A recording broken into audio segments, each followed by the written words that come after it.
Good afternoon, ladies and gentlemen, and welcome to the Proteas Women's pre-match press conference ahead of the fourth T20i against New Zealand here at Willamore Park in Benoni. At the top of the table, we've got Proteas Women captain Laura Woolvardt, ready to take your questions. May I please ask the members of the media in attendance online to use the hand raise function to ask a question, and we'll go in that order.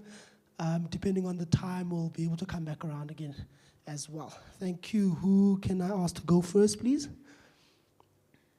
Thank you, Stuart. Thank you so much for that. Please go ahead. Cheers, Lita. Thanks, man. Hi, Laura. Hello. Just how frustrating has this been for you guys? Lots of games of Uno. What is the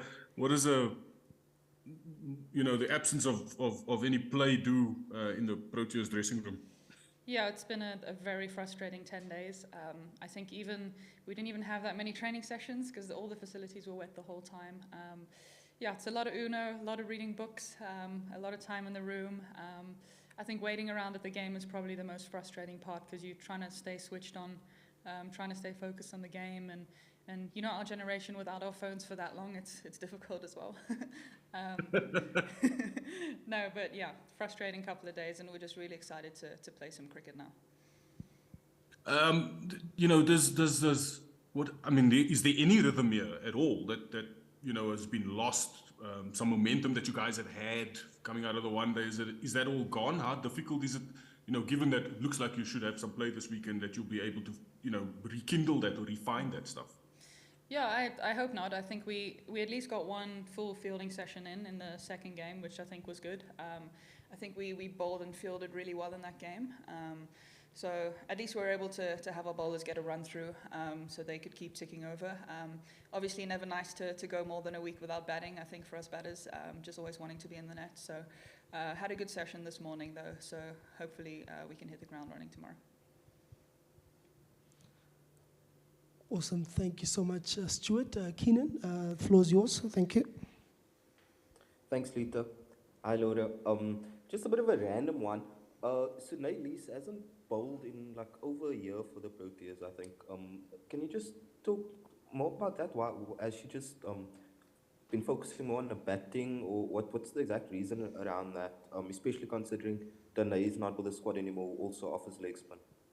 Yeah, she's just decided to focus on her batting going forward. I think it's something that she's been in discussion with coaches and selectors, and yeah, she's just wanting to focus on her batting, and they've been really backing her with that. So, and she's been doing well with the bat, scoring quite a lot of runs. So,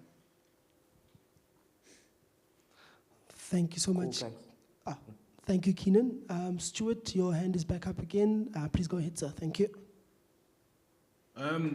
Laura, one of the things you spoke about prior to the Pakistan tour around the captaincy was how you were going to use these two series as that tour plus these matches, to help with your decision about the long term, the captaincy long term. The fact that you haven't had a few matches now, what kind of impact is that having on the decision making process for you? It hasn't affected it too much. I think so far it's gone better than I expected, the captaincy. I think my main concern was if I'd still be able to focus on my batting and be able to solely focus on that when I'm out on the field, and I think that's gone pretty well. I've been able to compartmentalize the two roles pretty well, and when I'm batting, I'm just thinking about batting, and when I'm captain, I feel like it keeps me in the game a bit more, which has been nice in the field as well. I feel like the 20 overs go by so quickly because I'm just thinking about what we need to do and everything. So I've enjoyed it more than I thought I would. And it's something, that me and Hilton and Clinton, the selector, are going to just have a sit down and review after the series and see what's best sort of for everyone moving forward. Just a quick follow-up.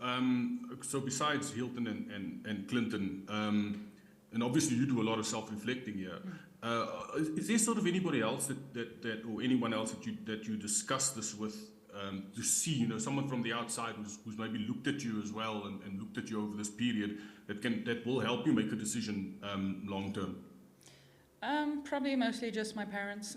I think they watch most of the games and know me pretty well, so I've just sort of been speaking to them, and they sort of sometimes know how I feel before I even know how I feel, I guess. So yeah, just been chatting to them, but yeah, I've enjoyed the opportunity, and I feel like it's something that's helping me as a cricketer, and yeah, it's definitely something that I think could fit moving forward.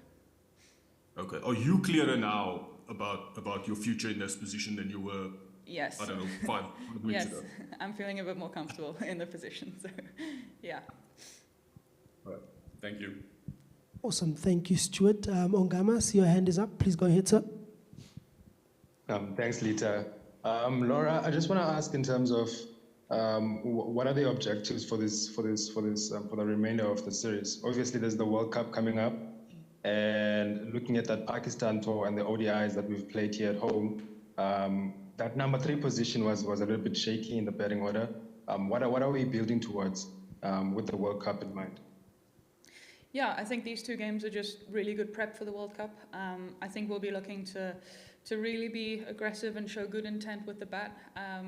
I think especially with how the women's game is going and how T20 cricket is going, these are sort of almost free hit games to try what you want to try and express yourself in the field.